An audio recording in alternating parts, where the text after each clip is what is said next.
નમસ્કાર વિદ્યાર્થી મિત્રો, સરસ્વતી ગ્રુપ ઓફ એજ્યુકેશન દ્વારા ચાલતા આ ઈ લર્નિંગ પ્રોગ્રામમાં હું બ્રિજેશ સાકરેચા આપનું રંગારંગ સ્વાગત કરું છું. બરોબર, આપણે ધોરણ 10 ની અંદર વિજ્ઞાન વિષયની અંદર ચેપ્ટર નંબર 5 નો અભ્યાસ કરતા હતા કે જેનું નામ છે તત્વોમાં આવર્તનીય વર્ગીકરણ, કે જેમાં આપણે સૌથી પહેલા જોયું કે વૈજ્ઞાનિકોએ તત્વોને બે ભાગમાં ડિવાઈડ કર્યા, ધાતુ અને અધાતુ. ઓકે, આ કેસેટ મગજમાં છપાઈ જ જવી જોઈએ, એટલે હું દરેક લેક્ચરમાં હું આ રિપીટ કરીશ. ઓકે, સૌથી પહેલા ધાતુ અને અધાતુ બે ભાગમાં ડિવાઈડ કર્યા, પણ છતાં પણ ઘણા બધા તત્વો વધતા ગયા. તો ત્યારબાદ કહેવાય કે ડોબ્રેનર નામના વૈજ્ઞાનિકે ત્રિપુટી ત્રણ જોટાનો નિયમ આપ્યો કે કોઈ એને પરમાણુય દળને ધ્યાનમાં લઈ અને ત્રણ ત્રિપુટી બનાવી કે જેમાં વચલા પદાર્થનું પરમાણુય દળ એ પહેલા અને ત્રીજાના સરેરાશ જેટલું થાય. બરોબર, ત્યારબાદ એને મર્યાદા શું હતી તો કે ભાઈ બધાય માટે લાગુ પાડી શકાતો નહોતો. ઓકે, ત્યારબાદ એવા ન્યુલેન્ડ નામના વૈજ્ઞાનિક કે જેને આપણને કહેવાય કે અષ્ટકનો નિયમ આપ્યો કે જેની અંદર એને જે તત્વો હતા એને સંગીતના સુર પ્રમાણે એટલે કે સારે ગ મ પ ધ ની એ મુજબ ગોઠવા, કે જેમાં એને કીધું કે એક તત્વથી 8મા ક્રમે આવતું તત્વ એના ગુણધર્મ કેવાય છે સરખા, એટલે કે પહેલા અને 8માના ગુણધર્મ સરખા, બીજા અને 9માના ગુણધર્મ સરખા, ત્રીજા અને 10માના ગુણધર્મ સરખા. પણ એમાં પણ મર્યાદા શું હતી તો કે ભાઈ ઈ ઓછા પરમાણુય દળ હોય એટલે કે હલકા તત્વો હોય એના માટે તમે લાગુ પાડી શકો છો. એટલે કે જેનો પરમાણુય ક્રમાંક હોય 40 કરતા ઓછો હોય, કેલ્શિયમ સુધી 40 અથવા 40 કરતા ઓછો, એટલે કે કેલ્શિયમ સુધી આપણે લાગુ પાડી શકાય. એનાથી વધારે બધાય એના કરતા વધારે પરમાણુય દળ ધરાવતા હોય બધાય માટે આપણે લાગુ પાડી શકાતા નથી. તો આ મર્યાદાને દૂર કરવા માટે મેન્ડેલિફ નામના વૈજ્ઞાનિક આવ્યા. એ રસાયણ શાસ્ત્રી મેન્ડેલિફ હતા. એણે તત્વોના જે આખા કહેવાય કે વર્ગીકરણ છે એ 3 રીતે ધ્યાનમાં લીધું. ખાલી પરમાણુય દળ નહીં પણ બીજી બે વસ્તુ પણ એને ધ્યાનમાં લીધી. કઈ તો કે એક તો મૂળભૂત ગુણધર્મો, એટલે કે એ પદાર્થ કોઈ પણ તત્વ છે એ ઓક્સાઇડ કેવા બનાવે છે, હાઇડ્રેટ કેવા બનાવે છે, એટલે કે ઓક્સિજન અને હાઇડ્રોજન સાથે કેવા ગુણધર્મ ધરાવે છે, કેવા સંયોજન બનાવે છે, એ ગુણધર્મને એને મૂળભૂત ગુણધર્મ કીધો. ઓકે, અને ત્રીજું રાસાયણિક ગુણધર્મો, કેવી કેમિકલ પ્રક્રિયાઓ કરે છે. તો આ 3 ગુણધર્મોના આધારે એને તત્વોનું વર્ગીકરણ કર્યું. કયા હજી એકવાર રિપીટ કરીએ. પરમાણુય દળના ચડતા ક્રમમાં, બીજું કહેવાય મૂળભૂત ગુણધર્મો, અને ત્રીજું રાસાયણિક ગુણધર્મો. એ ત્યારના જમાનામાં 63 તત્વો અવેલેબલ હતા, એટલે 63 તત્વોનું એને મસ્ત મજાનું આવર્ત કોષ્ટક બનાવ્યું કે જેમાં વિસંગતતા શું હતી તો કે ક્યાંય કેવું બનતું કે વધુ પરમાણુય દળ હોય એ ઓછા કરતા ઉપર આવી જતું. બીજું એની વિસંગતતા તો કે એને નિર્ભયતાથી એવું કીધું હતું કે ભાઈ જે મેં જગ્યા ખાલી રાખી ત્યાં ભવિષ્યમાં નવા તત્વો શોધાશે. ત્રીજું, એ જે નવા તત્વો શોધાશે એને નામ આપી દીધા હતા, જેમ કે એલ્યુમિનિયમની નીચેની જગ્યા ખાલી હતી તેને નામ આપ્યું હતું એકા એલ્યુમિનિયમ. અને ચોથું વિશેષતા, એ જે નવો તત્વ શોધાશે એના ગુણધર્મ કેવાય છે એ પણ એને કહી દીધું. ઓકે, એ કેવા ઓક્સાઇડ બનાવશે, કેવા હાઇડ્રેટ બનાવશે એ એને પહેલા કહી દીધું. પણ એની કહેવાય એનાથી ફાયદો શું થયો તો કે વૈજ્ઞાનિકોને નવો વેગ મળ્યો રિસર્ચ કરવાનો. બીજું, બધાયના પરમાણુય દળની ફરીથી ચકાસણી થઈ. અને ત્રીજું, જે નિષ્ક્રિય વાયુ જે છે કે જે કોઈ પ્રક્રિયા જ ન કરતો હોય ઓલમોસ્ટ એવા તત્વોનો આખો સમૂહ હતો એને આવર્ત કોષ્ટકમાં ખલેલ પહોંચાડ્યા વગર સરળતાથી બીજે આપણે મૂકી શક્યા. ઓકે, પણ એની જે મર્યાદા હતી શું હતી તો કે પહેલી મર્યાદા હાઇડ્રોજનનું સ્થાન જ નક્કી નહોતું કે ક્યાં મૂકવું હોય, આયા મૂકવું કયા મૂકવું, આલ્કલીમાં મૂકવું કે હેલોજનમાં મૂકવું. હાઇડ્રોજન છે આલ્કલી જેવા પણ તત્વ ધરાવે છે અને હેલોજન જેવા પણ તત્વ કહી શકાય ગુણધર્મ ધરાવે છે. ઓકે, તો એની હાઇડ્રોજનનું કન્ફ્યુઝન હતું એ પહેલી મર્યાદા. બીજું, સમસ્થાનિકો એટલે કે જેનો પરમાણુય ક્રમાંક સરખો પણ દળ અલગ અલગ, એને ક્યાં મૂકવા એ આપણે કહી શકતા નહોતા. અને ત્રીજું, પરમાણુય દળમાં અનિયમિત. ઓકે, તો એને દૂર કરવા માટે હેનરી મોસેલે નામના વૈજ્ઞાનિક હતા. એને આપણને આધુનિક આવર્ત કોષ્ટક આપ્યું કે જેમાં એને પરમાણુય દળને ધ્યાનમાં ન લીધું, પણ કેને ધ્યાનમાં લીધું, કેને પ્રાયોરિટી આપી, પરમાણુય ક્રમાંકને. એટલે કે તત્વની અંદર કોઈ પરમાણુની અંદર રહેલા પ્રોટોનની સંખ્યા એ નો થાય પરમાણુ ક્રમાંક. તો એ પરમાણુ ક્રમાંકને ધ્યાનમાં લઈ અને આખું આધુનિક આવર્ત કોષ્ટક બનાવ્યું કે જેમાં આપણે જોયું હતું કે 18 સમૂહ અને 7 આવર્ત રહેલા છે, જેમાં 4 વિભાગ આવેલા છે. એસપીડી, પાવર રેન્જર એસપીડી એને એસપીડીએફ. બરોબર, એસ વિભાગની અંદર 2 સમૂહ, પી વિભાગની અંદર 6, ડી માં 10 અને એફ માં 2. એટલે કે આપણે આધુનિક આવર્ત કોષ્ટક આપણે ગયા વખતે દોરતા શીખ્યા અને આયા પહોંચ્યા હતા. એવી રીતે તો કે આ આપણે આવર્ત કોષ્ટક દોર પહેલા 19 લીટી દોરવાની અને 8 લીટી આડી દોરવાની. એટલે એ પ્રમાણે જે ખાના મળે એમાં પેલું જે આવર્ત હોય અને નામ આપી દેવાના 1 થી 18 અને 1 થી 7. પેલું આવડતું હોય એમાં ખાલી 2 જ ખાના રાખવાના, બાકી બધે ભૂસી નાખવાના. બીજું અને ત્રીજું હોય એમાં 2 ખાના રાખવાના અને અહીંયા 6 રાખવાના, બાકી બધે ભૂસી નાખવાના. પછી આપણે એને યાદ રાખતા હતા, આ પેલા બે સમૂહને આલ્કલી સમૂહ કહેવાય અથવા તો S વિભાગ કહેવાય. આ જે છે P વિભાગ, આ 13 થી 18 સમૂહ એને P વિભાગ કહેવાય, કે જેમાં આ 17મો સમૂહ છે 17મો એને હેલોજન કહેવાય. આ જે છે 3 થી લઈ અને 12, 3 થી 12 એને D વિભાગ કહેવાય. અને અહીંયા વચ્ચે જે મેં લીટી કરી ત્યાં F વિભાગ અંદર આવેલો છે, ચૂપકે છે. ઓકે, અહીંયા સુમડીમાં આવેલો છે. ક્લિયર? ઓકે, ચાલો સ્ટાર્ટ કરીએ આપણે કેમેસ્ટ્રી. તો આમાં આપણે ગયા વખતે અમુક જે આખા તત્વો તેને યાદ રાખતા આપણે શીખ્યા હતા, જેમ કે હેલિના, કબ્રસે, ફરાર. આવી રીતે તમે યાદ રાખી નાખી લાઈન યાદ રાખી શકો. બીજું બેટા માંગે કાર સેન્ટ્રો બાપરે, અથવા તો બેટા માંગે કન્યા સુંદર બાપરે. ઓકે, આ યાદ રાખશું. આલ્કલી સમૂહ S વિભાગ. આયા તો કે બેંગન, આલુ, ગાજર ઇન થેલી. કેમેસ્ટ્રી સર ગેટ સમ ડાઉટ અથવા તો ગેટ સમ પ્રોબ્લેમ. ઓકે, 15મો સમૂહ તો કે નહીં પડોસન આને સે સબ બિગડે. પોસ્ટ સેટેપો લેટિન ભાષામાં એટલે કે બુકની કોપી કરવી, પોસ્ટ સેટેપો. ઓકે, 17મો સમૂહ તો કે ફિર કલ બહાર આઈ આંટી. ફિર કલ બહાર આઈ આંટી. આપણને ખબર, આપણે બેદડે રમતા હોય, કોક અમુક સેટીમાં એક બે એવા હોય જ કે આપણો બોલ જાય તો પાછો જ ન દે, આપણે ધડ કરવી જ પડે, એ માચ ગઈ રહે. બરોબર? તો એમ છે ફિર કલ બહાર આઈ આંટી. 18 તો કે હિના નીના ઓર કરીના એક કા એક્સરે રંગીન. બરોબર છોકરાઓ? મસ્ત મજાના યાદ કરી. આ S વિભાગના તત્વો છે, આ P વિભાગના તત્વો છે. ઓકે, આ હું પૂછી નાખું છું હવે.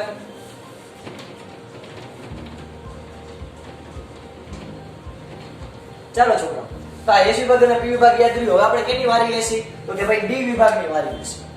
ઓકે, આ D વિભાગ કેમ યાદ રાખશી? તો કે જો એના આપણે શાયરી ને એવું બધું કરવું પડશે. જો યાદ રાખજો. Thank you. આપણે હવે બ્લેક માર્કર લઈએ. જો આ રેડ માર્કર થી S વિભાગ દર્શાવ્યો, બ્લુ માર્કર થી P વિભાગ દર્શાવ્યો અને બ્લેક માર્કર થી D વિભાગ દર્શાવશે.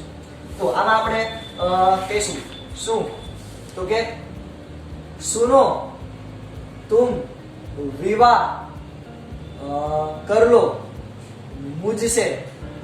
सुनो तुम विवाह कर लो मुझसे, फिर कोई नहीं कहेगा जन. ओके, सुनो तुम विवाह कर लो मुझसे, फिर कोई नहीं कहेगा जन.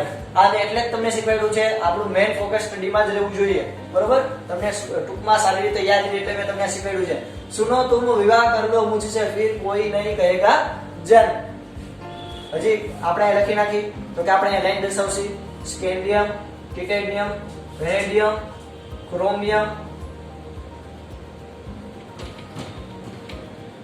Chromium, manganese, iron, cobalt, nickel, copper અને ઝિંક.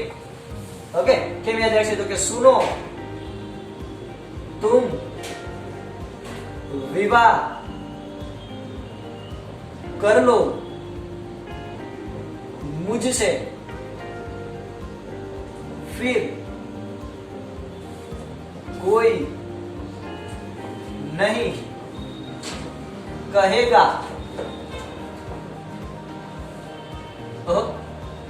फिर कोई नहीं कहेगा जानू. ओके, सुनो तुम विवाह कर लो मुझसे, फिर कोई नहीं कहेगा जानू. આવડી જાય આખી આ લીટી. ચાલો હવે આયા તો આપણે મસ્ત મજાની શાયરી લખશી. પેલા તમે આ આખું લખી લો. હાલો ફટાફટ 2 મિનિટ ટાઈમ ફટાફટ પોઝ કરી લખી લો. ઓકે, ચાલો આ પૂછી નાખું છું.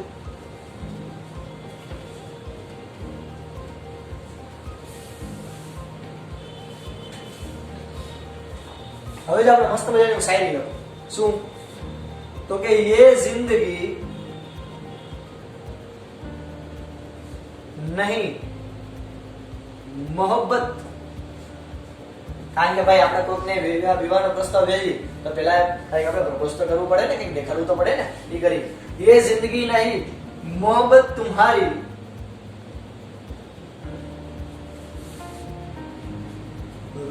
रो कर पुकारे आज चांदनी। ये जिंदगी नहीं मोहब्बत तुम्हारी, रो रो कर पुकारे आज चांदनी। કેમ યાદ રાખશી? તો કે જો ये એટલે વાય, ये जिंदगी એટલે ઝેડા, નહીં એટલે નો, મોહબ્બત એટલે MO, तुम्हारी એટલે TC। ઓકે, આપણે કોકની વસ્તુ એમાં જો ટર્મ એન્ડ કન્ડિશન એપ્લાય જ હોય એટલે TC। રો રો કર એટલે RO, RH રો રો કર, પુકાર આજ એટલે AG અને ચાંદની CD।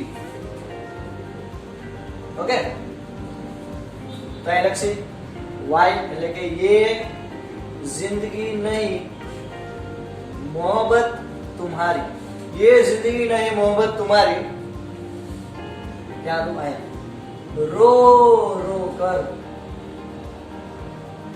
पुकारे आज फिर चांद, आज चांद। याद रही जाए तो અહીંયા આવેલું છે S વિભાગ, અહીંયા આવેલું છે D વિભાગ, અહીંયા આવેલું છે P વિભાગ અને અહીંયા સુબડીમાં આવેલું છે F વિભાગ। ઓકે, આપણે અત્યારે પૂરતા આટલા તત્વો તો બહુ ભયો એટલા તત્વો યાદ રહે તો બહુ ભયો। ઓકે, ચાલો હવે જો આમાં તમારે પરમાણુ ક્રમાંક યાદ નહીં રાખવો પડે। તમને પુસ્તક આવડતું હશે ને તો તમને પરમાણુ ક્રમાંક આવડશે, બધી ઇલેક્ટ્રોન રચના આવડશે અને તમને ઘણું બધી ઇન્ફોર્મેશન મળી જશે।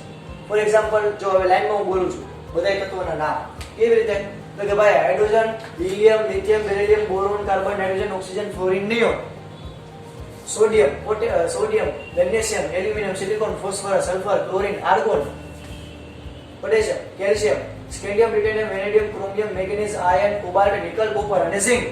ઓકે, આ 1 થી 30 તત્વોના નામ તમને ફરજિયાત આવડવા જોઈએ। તો જો આમાં તમને એમ આવડી જાય, તમારે કઈ યાદ ન રાખવા, આવડી જાય। આમ તમે આખો આવડ પુસ્તક લખતા આવડે આવડી જાય, આવડી જાય, આમાં કઈ નવું નથી। ઓકે, ચાલો આ લખાઈ ગયું છે તો હું પૂછી નાખું છું।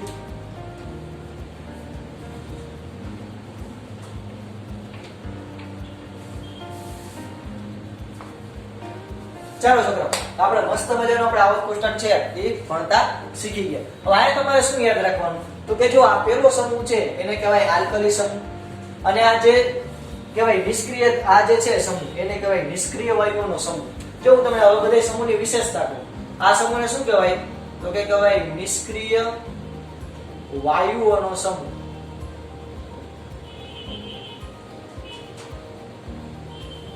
નિષ્ક્રિય વાયુઓનો સમૂહ એટલે કે આ જે બધા વાયુઓ આવેલા છે એ બધા વાયુઓ કોઈ પણ પ્રકારની કોઈ પણ સાથે પ્રક્રિયા કરતા નથી। ઓકે, અને બહુ એટલે બહુ આપણે મથું પડે ત્યારે થોડી પ્રક્રિયા કરે। તો આ બધા નિષ્ક્રિય વાયુ છે એટલે કે ઇન શોર્ટ આ બધા તત્વો છે ને એ આ ભગવાન જેવા થવા જોઈએ। કેના જેવા થવા જોઈએ? ભગવાન જેવા। આ જે છે એમના માટે ભગવાન 18મું તત્વ, કારણ કે આ એનો છેડો આવેલો છે, છેલ્લે મોક્ષ મળી જાય એટલે કે આ છેલ્લે બધા આવવાની ટ્રાય કરે, છેલ્લે મોક્ષ મળી જાય। બરાબર? ઓકે, હવે તમે જો સમજો ધ્યાનથી, કઈ માર્કર લો એ ખબર સસુ। હાલો હવે આ માર્કર લો લે।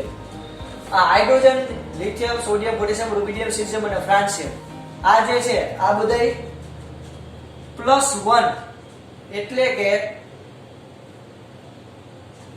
આ બધા છે એ +1 સંયોજકતા ધરાવતા હોય છે, એટલે કે એ સરળતાથી પોતાનો એક ઇલેક્ટ્રોન જે છે બાહ્ય કક્ષામાં એ શું કરતા છે, ગુમાવતા છે। એટલે આ બધા એક ધનાયન ધરાવે। આ બેરિલિયમ, મેગ્નેશિયમ, કેલ્શિયમ, સેનિયમ એ બધા જે છે એ બધા કહેવાય કે +2 સંયોજકતા ધરાવે। એટલે કે આ +1 આ +2 એટલે કે આ પોતાની બાહ્ય કક્ષામાં કેટલા ઇલેક્ટ્રોન ધરાવતા હોય છે? 2। એટલે સરળતાથી 2 ઇલેક્ટ્રોન શું કરી દે। એવી રીતે આ એલ્યુમિનિયમ વાળો જે સમૂહ છે બે આ બોરોન, એલ્યુમિનિયમ, ગેલિયમ, ઇન્ડિયમ અને થોરિયમ એ પોતાની બાહ્ય કક્ષામાં 3 ઇલેક્ટ્રોન ધરાવે। તો એ 3 ઇલેક્ટ્રોન શું કરી દે? ઓકે, ચાલો હવે વાત કરીએ આપણે આ સમૂહની, નાઇટ્રોજન વાળા સમૂહની। તો આ નાઇટ્રોજન વાળો આ કાર્બન વાળા સમૂહની ખવાઈ ગયું। કાર્બન વાળા સમૂહ છે એ +4 સંયોજકતા ધરાવે। આની પાસે બીજો ઓપ્શન છે, કાં તો એ +4 કરે, ઓલમોસ્ટ એ +4 જ કરાવે અને કાંઈ શું કરે પોતાના બધા ઇલેક્ટ્રોન દાન કરી દે, ઓલમોસ્ટ એ +4 કરશે અથવા તો -4। એની પાસે બે ઓપ્શન છે, ઓલમોસ્ટ એ શું કરશે +4 હવે તો કે જો આ NO અને F આટલા જે તત્વો વધ્યા માં નાઇટ્રોજન છે એ 3 ઇલેક્ટ્રોન મેળવશે સોરી એ પોતાની બાહ્ય કક્ષામાં કેટલા ઇલેક્ટ્રોન જોતાય છે 3 ઇલેક્ટ્રોન એને જોતાય છે એટલે 3 ઇલેક્ટ્રોન મેળવશે ત્યાં છે એટલે નાઇટ્રોજન છે એ 3 ઇલેક્ટ્રોન લે ઓક્સિજન છે એ બાહ્ય કક્ષામાં 2 ઇલેક્ટ્રોન જોતાય છે એટલે અષ્ટક પૂરું કરવા માટે ને નાઇટ્રોજન ને જો આયા જવું હોય તેના માટે કેટલા સ્ટેપ બાકી રહ્યા 3 સ્ટેપ બાકી રહ્યા એટલે કેટલા ઇલેક્ટ્રોન જો સમજો બધાને કેના જેવું થવું ભગવાન જેવું થવું છે બરાબર તો જો આ સોડિયમ માટે બે ઓપ્શન છે કાં તો એ શું કરે તો કે 1 2 3 4 5 6 અને 7 એ 7 ઇલેક્ટ્રોન મેળવે કાં તો એ શું કરે એક ઇલેક્ટ્રોન ગુમાવે તો આના જેવો થઈ જાય યા પોતાનું એક સ્થાન ગુમાવે તો આના જેવો થઈ જાય ઓકે આઉટ કોષ્ટક છે આવી રીતે ઝીગઝેગ આવે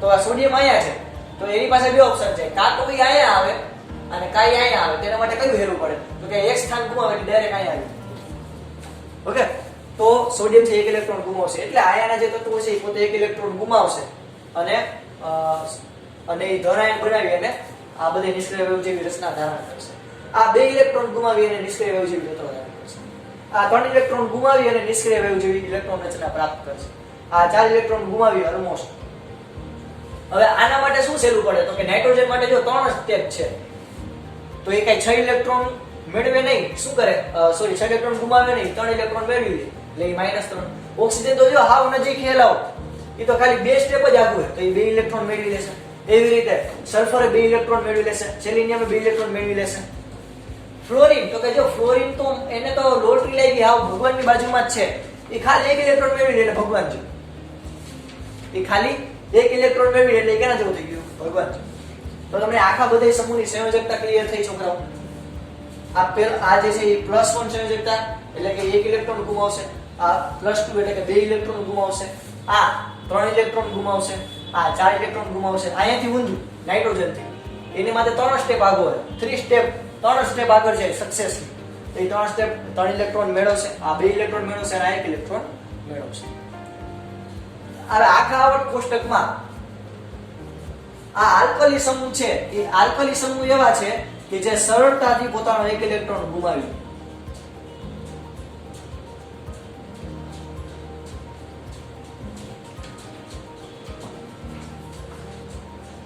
એટલે ને ઓકે સરળતાથી પોતાનો 1 ઇલેક્ટ્રોન શું કરી દે ગુમાવી એટલે આ જે તત્વ હોય ને એકદમ સક્રિય એ સરળતાથી પોતાનો 1 ઇલેક્ટ્રોન કરી દે ગુમાવી અને લેતો છે એટલે સરળતાથી પોતાનો 1 ઇલેક્ટ્રોન ગુમાવી એટલે આ જે હોય ને એકદમ સક્રિય પદાર્થ હોય પેલા જે સમૂહમાં હોય ને એકદમ તાકાતવાળા એકદમ સક્રિય હોય એટલે તમે જો નાઇટ્રોજન સોડિયમ છે તેને આપણે કેરોસીનમાં રાખીએ એટલે કે ખુલ્લી હવામાં ન રાખીએ કોઈ પાત્રમાં કોઈ માધ્યમમાં રાખવું પડે એટલે જેવું આપણે હવામાં રાખીએ તો ઓક્સિજન પકડી કરીને બહુ વાટી બોલાવી દે ભડકા જ કરે છે એટલે માથા કૂટે જ નહીં બરાબર તો આ આલ્કલી સમૂહ છે એ સરળતાથી પોતાનો 1 ઇલેક્ટ્રોન ગુમાવી દે એવી રીતે આ જે હેલોજન છે એ સરળતાથી આ હેલોજન એટલે ફિઝિકલ બહાર આવી આંટી ફ્લોરિન ક્લોરિન બ્રોમિન આયોડિન અને એસ્ટેટિન એ જે છે હેલોજન સમૂહ કહેવાય જગારામાં રહેવો સમૂહ એ હેલોજન સમૂહ છે એ સરળતાથી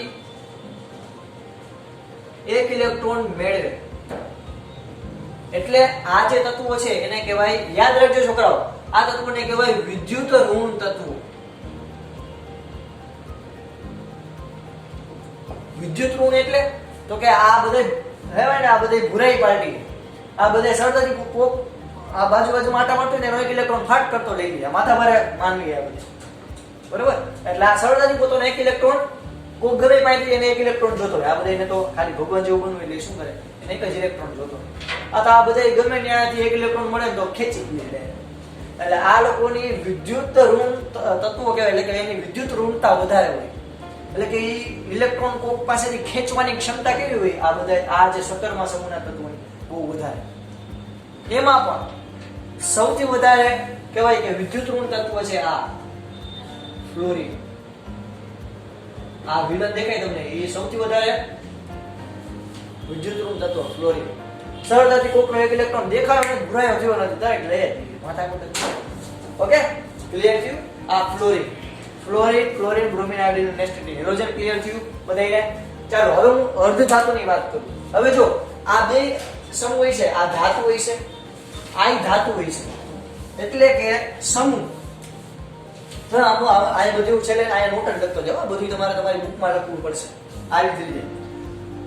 સમૂહ આ 1 2 એટલે કે આ બે છે એ ધાતુ, આ જે સમૂહ છે આવડો એ પણ ધાતુ સમૂહ છે. જ્યારે આ જે છે નાઇટ્રોજન થી ચાલુ થઈ અને આ બધા એ અધાતુ સમૂહ છે. કેવા? અધાતુ. આને આ તો નિષ્ક્રિય.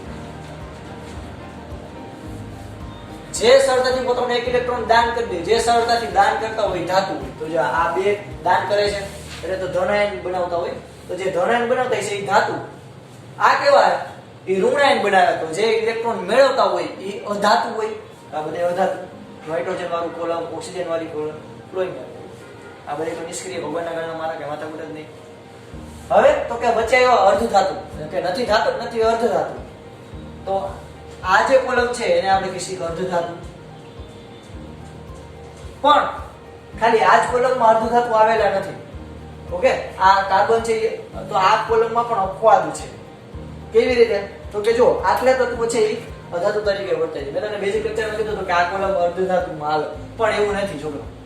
આ બેરિલિયમ છે, આ બેરિલિયમ, પછી સિલિકોન ને જર્મેનિયમ,